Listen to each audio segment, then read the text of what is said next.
So I'd like to thank Marco and the other organizers for inviting me, and Larry for giving us an excuse to get together.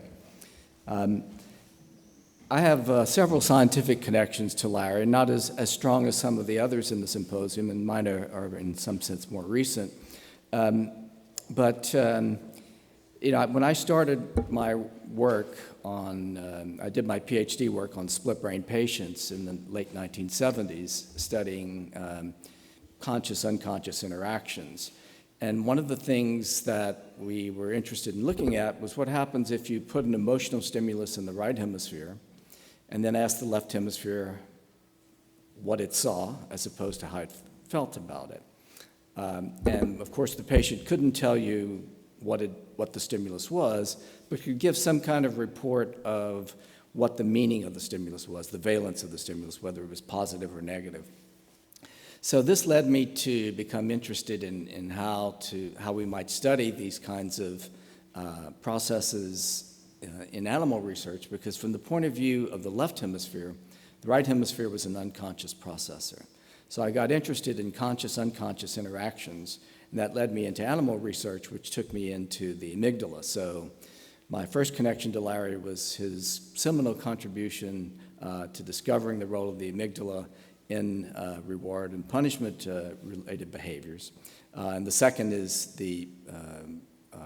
my concentration, which I've focused on ever since my PhD work, on the interaction between conscious and non-conscious processes in the brain. And then third, we got to know each other a bit better in the spring of 2006 when I was a visiting fellow at All Souls College in Oxford for a program that Larry helped organize and that also included Edmund. And here are some of the participants. Not all of them are included in the picture. There was the warden, David Milner, Larry, of course, Adam Zeman, Chris Frith, Celia Hayes, and me. And of course, Edmund, as I said, was there as well. And others included Nick Shea of Oxford and Martin Davies, who was one of the organizers. But in this meeting, we got to talk a lot about the nature of consciousness, and some of the ideas that came out of those discussions influenced a direction in my thinking that I'll come to later. But going back to to Larry's approach to the problem, this is an example of avoidance conditioning in a rat as opposed to a primate. But Larry started this whole interest in the brain mechanisms of avoidance by his research. And this was very important because at the time, avoidance had become very popular under the influence of the Miller and Maurer theory, which was a two-factor learning theory saying that avoidance was learned first as a Pavlovian conditioning procedure, followed by an instrumental learning process. So this led to a tremendous amount of thinking and research. It influenced the views of what anxiety was and how avoidance works in anxiety, and how anxiety should be treated in terms of cognitive and behavioral therapy and so forth. So it was a very influential kind of behavioral task. It fell out of favor over the years because there were certain criticisms of the avoidance task in terms of learning theory, and I think some of those criticisms were unjustified. And unfortunately, the findings from the techniques available at the time led to some rather confusing results about sometimes the amygdala would be implicated, sometimes not, sometimes hippocampus, sometimes not. So it was a big, complicated body of work that by the mid-1980s led to the demise of avoidance as a major approach. And in the early 1980s is when I came into this area of research, looking at aversive conditioning, because I thought I could use this as a way to pursue the non-conscious aspects of what I'd been studying in the split-brain patients. And so I turned to this procedure, Pavlovian fear conditioning, which was available and was a pretty well-accepted procedure for studying aversive behavior, especially Pavlovian behavior in animals. So I adopted it not because I was interested in fear, but because I thought it was a way to study emotion. But as I studied it more and more, I realized that it was best to restrict the way I was talking about these things, at least at a first level of explanation, to the topic of fear. And over these 30-something years, the work that I've done and other people who got involved in this area of research have done, We've learned a lot about the behavioral characteristics of the paradigm, the circuitry in the brain that mediates this behavior, and even the cellular molecular events that make the learning and the expression of the learning possible. Now, I'm not going to go into any of the cellular molecular mechanisms, and I want to focus on the middle part of this diagram, and especially the role of the amygdala in this kind of learning, and tell you a bit about some of the details of the circuitry. So, in order for the conditioning to take place, the CS and US have to be associated. That means they need to meet somewhere in the brain, and the place that we determine that they meet is in the lateral nucleus of the amygdala, the LA in the diagram here. And the lateral nucleus connects with the central nucleus of the amygdala to control the expression of defensive reactions, such as freezing behavior and all of the autonomic changes that go with that. And there are connections within the amygdala that mediate between the lateral and central, as well as the direct connection.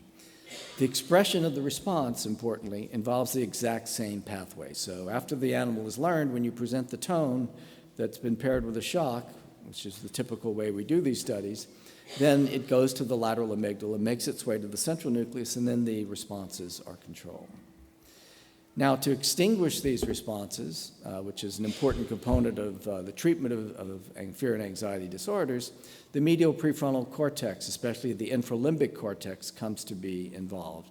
We determined this in the early 1990s, and then one of my ex-postdocs, Greg Quirk, has really pursued this in exquisite ways and really put the medial prefrontal cortex on the map in terms of extinction behavior. Now, in addition, though, we've moved into the area of actions. This takes us back to Larry's avoidance paradigm and the role of the amygdala. And we've shown that unlike the Pavlovian responses, in order for the more active behaviors, such as avoidance, to be learned and expressed, the information doesn't go to the central nucleus of the amygdala. Instead, it goes from the lateral amygdala to the basal amygdala, and from there to the nucleus accumbens, where these actions can be expressed. These are actions that are learned by their outcome in successfully escaping from and avoiding the shock. Now, the lateral nucleus, though, is still involved because that's where the information is. The CS-US association is controlling both the defensive reactions like freezing, but also these actions. In the case of the actions, the CS-US association is providing a stimulus, the removal of which is a negative reinforcer that then supports the learning of the action. Now, if the threat is uncertain rather than a tone that is right there predicting the shock, then the bed nucleus of the stria terminalis comes to be involved. And this was put on the map by Michael Davis, one of my colleagues in this field. And that's all I want to say about that at this point. So the fear conditioning research paradigm has also been used in a large number of psychiatric patient groups to try and understand information processing changes that go on in these disorders, from trait anxiety, panic disorder, post-traumatic stress disorder, psychopathy, criminal behavior, psychiatric symptoms in soldiers on active duty, vulnerability to psychiatric problems in children, and on and on. So this paradigm has been widely used. So in many ways, this is a tremendous success story that we need to celebrate. But maybe it's not time to pull the cork out of the bottle. In spite of all the success, there are two choices. We could keep going along the lines we've been going. We could continue making discoveries, maybe even important ones. But I think we can also step back and do some soul searching. I really like one of the quotes that Marco presented from Larry about the importance of psychology and its value in guiding how we study the brain. Too often, we have fancy neuroscience techniques now that are being employed by people who don't necessarily understand the psychology underlying what they're doing. And this can lead to some confusing results. So, as Larry's quote implied, our ability to understand the brain and psychology, or in my case, fear and anxiety in the brain, is only as good as our conception of what these states are. And I think scientists have done actually quite a poor job in accounting for what these states are. We've had this technical revolution in neuroscience with optogenetics and all sorts of other fancy techniques that can be used. We use these in our studies. A lot of people use them. But as I mentioned just now, not all of these revolutionaries are so well versed in mind and behavior. And if you don't understand exactly what you're studying behaviorally, you can introduce very, very big, high-profile papers in journals like Science and Nature, and these will have a lasting impact on what the rest of the field thinks about these behaviors for decades and decades to come. So if the conception of the behavior in those papers is wrong, we lead the field to a disastrous future. And even people who should know better, I think, use sloppy language in accounting for the behaviors they're studying, and this has disastrous effects as well. So that's where I want to turn to, what is it that we study when we study fear conditioning? So the standard view is that there's a fear center in the brain and that the amygdala is this fear center. And this view is often attributed in part to my research, so I need to take some time to try and pull myself away from that view and explain exactly what it is. So the basic idea is that a threat arouses fear in the amygdala, and then that state of fear controls these behavioral responses that we measure. And this is based on classic findings with brain lesions and brain imaging. So in brain lesions, the finding is that damage to the amygdala in animals or humans eliminates the behavioral and physiological response to threats. The conclusion then is the amygdala activation leads to fear. Fear causes the behavioral responses. The amygdala is a fear center, and damage to the amygdala eliminates fear. That's a conclusion. That is not a fact, that damage to the amygdala eliminates fear. Brain imaging, same thing. Finding when people see threats, the amygdala is activated, and body responses such as heart rate, sweating, muscle tension are elicited. The conclusion, threats activate the amygdala. Amygdala activation leads to fear. Fear causes body responses. The amygdala must be a fear center. Surprise, a woman with amygdala damage could still feel fear. Why should this be a surprise? Well, headlines in Nature, Science, Scientific American, Wired, Discover, all felt it was very surprising. Humans can feel terror even if they lack the brain's fear center, scaring the fearless, evoking fear in the fearless, on and on. So why shouldn't this have been a surprise? Well, threats can elicit activity in the amygdala and body responses in healthy people without awareness of the stimulus and without any feeling of fear. This would be through various subliminal stimulation techniques like masking and so forth. Blindside patients can express body responses to threat without awareness of the stimulus and without any feeling of fear.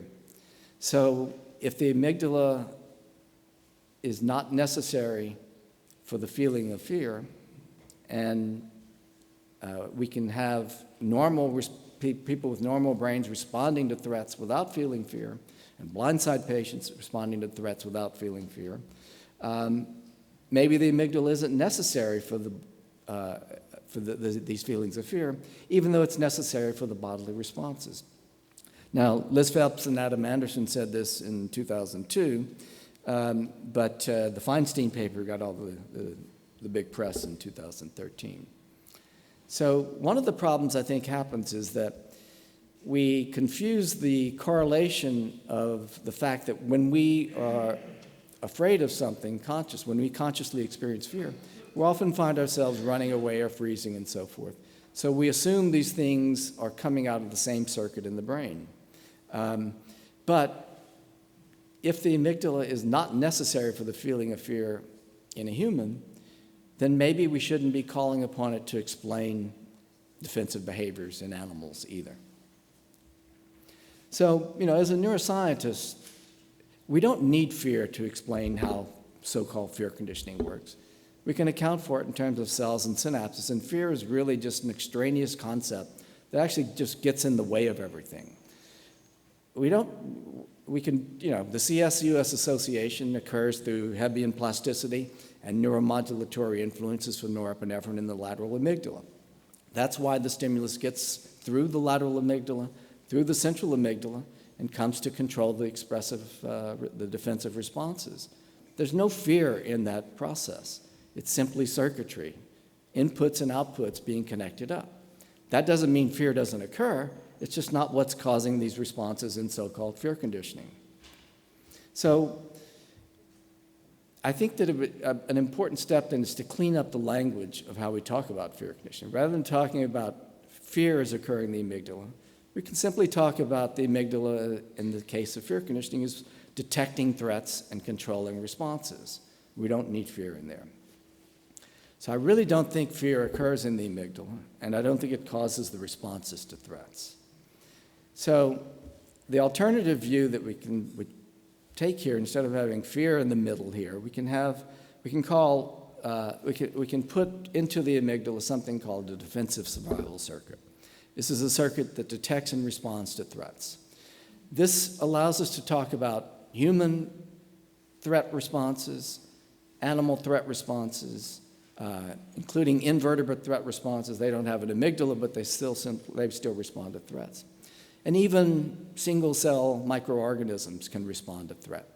So by thinking about defensive responses of various kinds, we can start from the beginning of life and think of these defensive reactions not as emotional reactions, but as things that are necessary for life, for survival. As we move from bacteria on up through more and more complex organisms, ultimately having nervous systems, and then having much more complex nervous systems like ours, we can build up more complicated ideas of what threat and defensive reactions are like.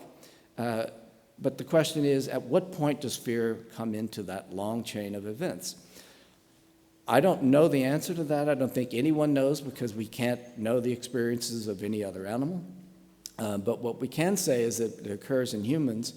And so my goal is to focus, when I'm interested in fear, I rely on processes that we can study in humans, and I don't talk about fear in other animals. That doesn't mean that another animal doesn't have its, rat kind of fear or aplesia kind of fear, but I don't think they do. I'm not saying they don't, but I don't know.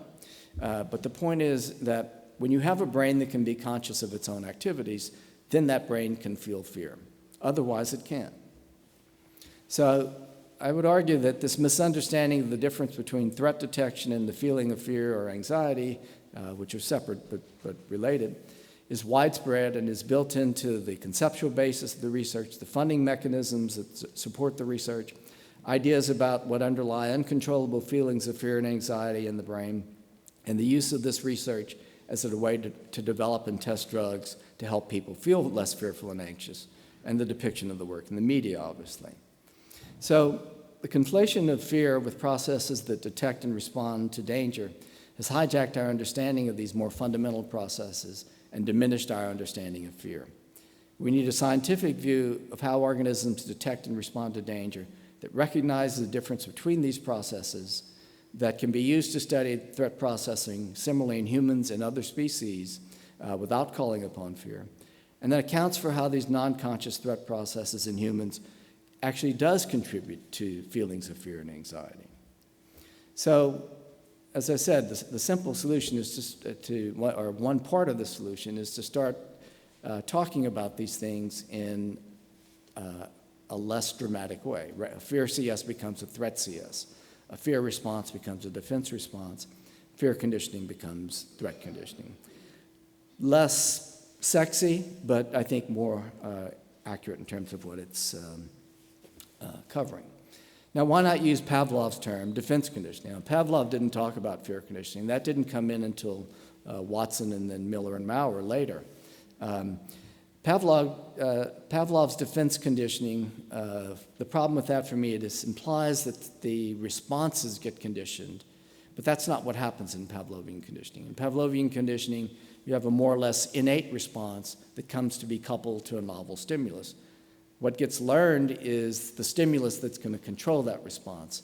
So I think the threat conditioning idea is a more accurate representation than defense conditioning. Some of my colleagues don't like this. They say, I don't mean fear when I say fear. I mean some kind of physiological process. But everybody else thinks you mean fear when you say fear. And almost no one will talk about what they mean by fear in their papers. So this confusion is widespread. If I don't call it fear, I won't get funded. But the NIMH now has something called the RDoC matrix, which emphasizes things like threat processing. So I don't think that that's a problem. Google won't find my papers. Put fear in the keywords. It's relevant to fear. My work won't relate to the past work. But progress builds on the past. It doesn't stay stuck in the past. My work won't be easily related to anxiety disorders, but it'll be more accurately related to anxiety disorders. My work will be less interesting to the public, but research shouldn't be driven by public interest, but instead by scientific concerns. And finally, it's just semantics. But, words are important. They have meaning, and they're the basis of our conceptualizations. Here's another finding for you. Crayfish, I'm from Louisiana, so I usually say crawfish, treated with a benzodiazepine were more exploratory or less inhibited in a chamber where they received electric shock. This got big headlines too. Science, anxious crayfish can be treated like humans. New York Times, even crayfish get anxious. BBC was a little more tempered. Crayfish may experience a form of anxiety. So what's going on here, and why does it matter? So since the 1960s, billions of dollars and probably millions of animals have gone into the search for new and better anti-anxiety medications. In 2010, I don't know what that F is doing there, if that can go away. In 2010, Andrew Whitty, the CEO of GlaxoSmithKline, concluded that the effort has failed and new investments would no longer be made because of the low probability of the success of finding new anti-anxiety medications. Leading researchers reached a similar conclusion. These efforts have been disappointing as promising results with novel agents in rodents have very, very rarely been translated into effectiveness in humans. So what's going on? So here are a bunch of tests that are used to develop anti-anxiety medications. Elevated plus maze, open field, light-dark tests, on and on. Now, what's happening here is, let's take the elevated plus maze up here. A rat or a mouse is put into this chamber, or this apparatus, out of here on the open arm. Now, if you're an animal in the wild, if you're a rat in the wild, that means you're subject to predation by hawks that can find you out in the open space. So you run in and hide in this closed area where you're less likely to be eaten. But if you give the rat a presumed anti-anxiety medication, the rat will spend more time out here on the open area. I'm not sure that's so adaptive for the rat, but it's used as the way to test for new treatments. So, in fact, the rat will spend more time with these medications in several of these tests. So what these tests are looking at are behavioral responses that are presumed to be tests that would then reveal how to make people feel less fearful and anxious. But seldom have these new drugs help people feel less anxious and fearful. So let's imagine a person with social anxiety disorder that's given a drug like this, say an SSRI. Now they're more willing to go to the party, but when they get to the party, they still feel anxious. So what's going on? The drug has viewed, the manufacturers of these medications view these as a failure. But the drug is doing exactly what it did in the animals. It's reducing the behavioral inhibition that's preventing the person from going to the party, making the person less timid about going to the party, behaviorally. But when they get to the party, they're still fearful and anxious. So the drug isn't a failure. It's just not, the problem is that the expectations are wrong about what the drug should do because of the expectation we have about the relationship of defensive behaviors to fear and anxiety. So if we misunderstand what fear and anxiety are, and we spend billions of dollars and millions of rats studying this, and then all of a sudden we throw up our hands in frustration, maybe we need to re-examine what it is we were thinking we were studying. So these are not trivial issues. It's not just a game of semantics.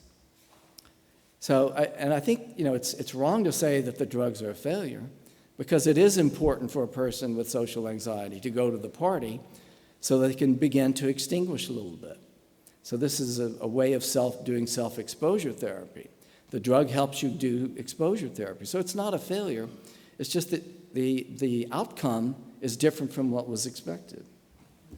So this goes back to my split brain research days. And right after I finished that work, I wrote a chapter in a book that Mike Gazzaniga, my advisor, had edited. It was the first book on cognitive neuroscience. I think it was called The Handbook of Cognitive Neuroscience, published in 1984.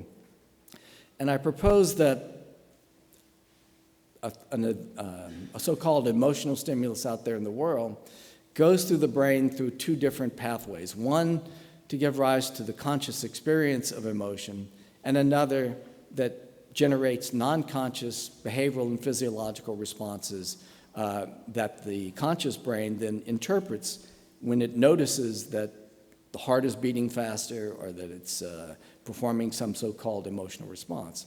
I would no longer call those emotional stimuli and emotional responses, but I stick to the bifurcation process, idea that I had from the split brain work. Putting it back into the context here of what I've been doing, we have non-conscious threat detection that leads to these behavioral and physiological responses, and a different system that's giving rise to conscious feelings. The anti-anxiety drugs, though, are primarily affecting these non-conscious processes. So if conscious feelings of fear are controlled by different systems that detect and respond to threats, different treatments are going to be needed to change the way people feel consciously and to change their behavioral responses. Now, that doesn't mean that, that anti-anxiety medications that change the non-conscious systems don't also have some impact on the conscious systems, but they're doing it separate. These are separate mechanisms. It's an indirect effect on the conscious feeling of fear, not a direct effect. So, a brief mention here on the topic of consciousness. This is a very simplistic diagram, but it reflects a lot of the work that's been done in the field that shows that when people are presented with stimuli that they can't see because they have blind sight or they have the stimulus has been masked and so forth, visual cortex is activated. But when they can report on the stimulus, then in addition, you have areas like parietal and prefrontal cortex that are activated. But if the stimulus is threatening in some way, then in addition, you also have amygdala activation. Now, the prefrontal involvement here is not simply lateral prefrontal as it was depicted, but there are a variety of prefrontal areas that have been implicated in one way or another in conscious, both on the lateral surface and the medial surface of the hemisphere. And I don't think we fully understand exactly what's going on. The orbital frontal cortex, as Edmund talked about, may be especially important in the conscious experience of these rewards and punishers, other areas for other kinds of conscious processes. I don't want to get into the details too much, but this kind of subliminal and blindsight work is played an important role in the development of theories of consciousness, such as higher order theory and global workspace theory. And in a loose sense, I want to build on these kinds of ideas to talk about what may be going on in emotions such as fear. So the hypothesis is that unlike the fear center hypothesis, which suggests that we have a subcortical system that generates fear and a cortical system that generates other kinds of conscious states, what I'm proposing is we have one mechanism of consciousness, and whether you're perceiving the color red on a dot on the screen or a threat that is making you feel fear, that mechanism of consciousness is essentially the same. So what's different about emotional versus a non-emotional state of consciousness, or different kinds of emotional experiences in my theory, are the kinds of inputs that are being processed by these cortical consciousness networks, whatever they may be.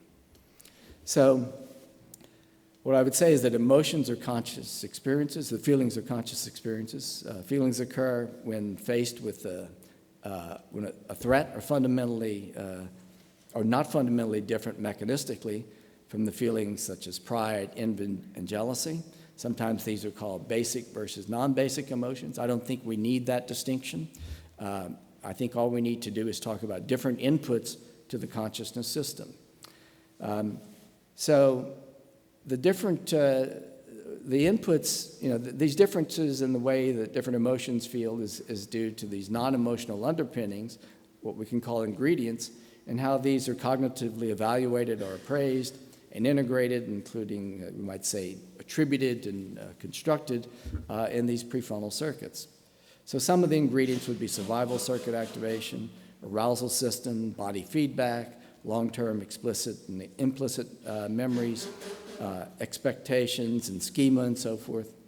We can think of this in terms of the way of a soup analogy. So let's take the first few ingredients. We've got water, onions, garlic, carrots, celery, salt. Those are general ingredients that would go into the making of many soups. But if we put chicken in, it becomes a special kind of soup. So, but even once we've put chicken in, none of these ingredients are soup ingredients. They're things that exist in nature that can be combined in a certain way to make soup. And I think the same is true of fear and other emotions. They're constructed, assembled in the brain by processes that are not emotional processes, but are ingredients that are in the brain for other purposes that happen to be combined in this particular way to give rise to feelings of fear, pleasure, anxiety, depression, jealousy, pride, all of the feelings that we want to talk about. It's just that different ingredients are involved. So in my views, working memory is the pot in which these ingredients are stirred, and the executive functions of working memory can be thought of as the spoon that is kind of mixing it all together. So I just want to conclude here with a couple, if I have a few minutes. Do I have a few minutes, Warren? The idea that emotions are cognitive states made by information available to working memory is related to Lévi-Strauss's notion of bricolage. This is from the French, meaning to put something together from things that happen to be available. So Lévi-Strauss emphasized the importance of the individual, the bricoleur, and his social context in the construction process. Prendergast and Forrest note that maybe persons, objects, contexts, the sequence and fabric of everyday life are the medium through which emotions come into being, day to day, a kind of emotional bricolage. In the brain, working memory can be thought of as the bricoleur and the content of emotional consciousness that results from the construction process as the bricolage. So significant events connect us to others. And although our conscious experience of threats may vary considerably, underneath are these universal survival circuits that operate implicitly, but similarly in each of us. Fear based on survival circuits seems universal because it has universal non-conscious ingredients, not because it has universal innately programmed experiences. These universal survival circuits and their consequences connect us all at an implicit level to other members of our species and give us a common ground in social interactions. When we are interacting with another person, it's our conscious mind that's doing the talking, but it's our non-conscious mind that is doing a lot of the interaction. And it's through the interaction of these non-conscious implicit systems and their inputs into consciousness that allow us to have a complete experience.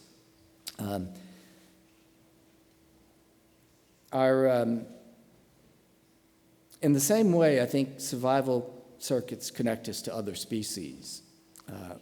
We not only relate to other people, but other species in ways that defy words and logic, and that contribute to what we might call theory of mind, and even to anthropomorphic attribution to other species. Anthropomorphism in science, I think, is not a good thing. Some people think it is, but I don't think it's good. And there's some sense that it may even be an innate feature of the human brain. And I can understand how it could be innate because it could have been very adaptive to our ancestors. to have had these kinds of interactions with animals in terms of domestication of animals and putting animals to use for human good. So, but just because something's innate doesn't mean it's a scientifically accurate representation of what's going on. In other words, anthropomorphism may be something that we naturally do, but it doesn't mean that we can then take any kind of feature of the human brain, such as consciousness or feelings, and apply them to other animals. Again, I'm not saying that other animals don't have feelings, but we need to be careful when we do, when we make these attributions. Now, I have a long list here of some of the implications of neuroscience research on threat processing for psychotherapy, and I'm not going to go through them all. I just want to mention 3 very quickly. But I've offered a kind of 3-step program for psychotherapy. One would be to do non-conscious extinction through subliminal stimulation. This will work if you have something like a phobia, so you could do spider or snake phobia presentations non-consciously to weaken the amygdala's driving of arousal that would then cause flooding when the conscious mind is experiencing those stimuli or experiencing those symptoms. Once you've extinguished the non-conscious processes through subliminal stimulation, you can then do conscious extinction to weaken the semantic connections of that process. And then finally, you might then do your chosen brand of psychotherapy, whether it's some form of talk therapy or whether it's cognitive behavioral therapy or psychoanalysis or whatever you choose to do, that goes about the process of reappraising life goals and changing beliefs and adding coping skills and other things to the process. I think the non-conscious extinction prepares the mind for conscious extinction, which then prepares the mind for psychotherapy. And on that, I will just mention that all of this is described in my new book, which has just been released in Italian, if anyone is interested in that. And with that, I'll stop. Thank you very much.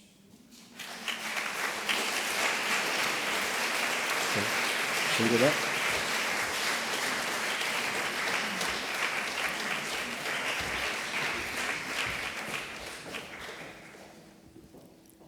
There is time for questions.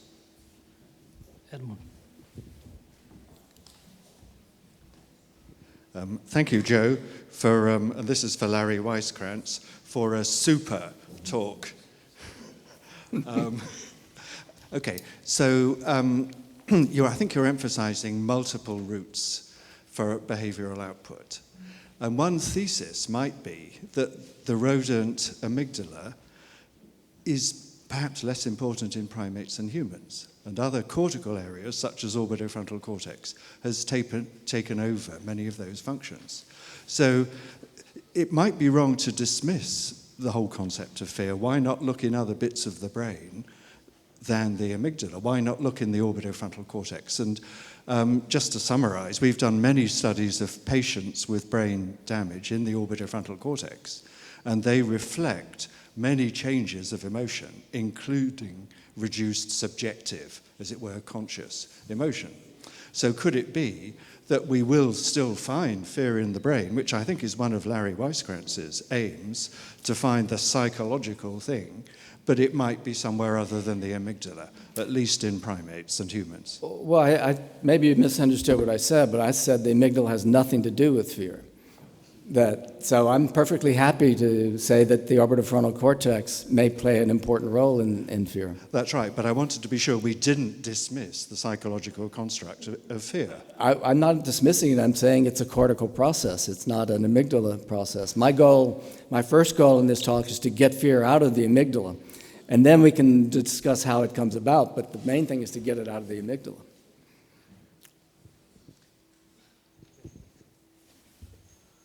Thanks, Joe. Great. I have a question. in principle, I sort of agree with your dissociation, as you know, between, let's not what vaguely call implicit and explicit, and that fear only would thrive and warrant its existence in like the conscious life of the individual. Okay, so let's not use fear for, as long as we are not in the realm of the conscious, animals included, humans and animals not conscious.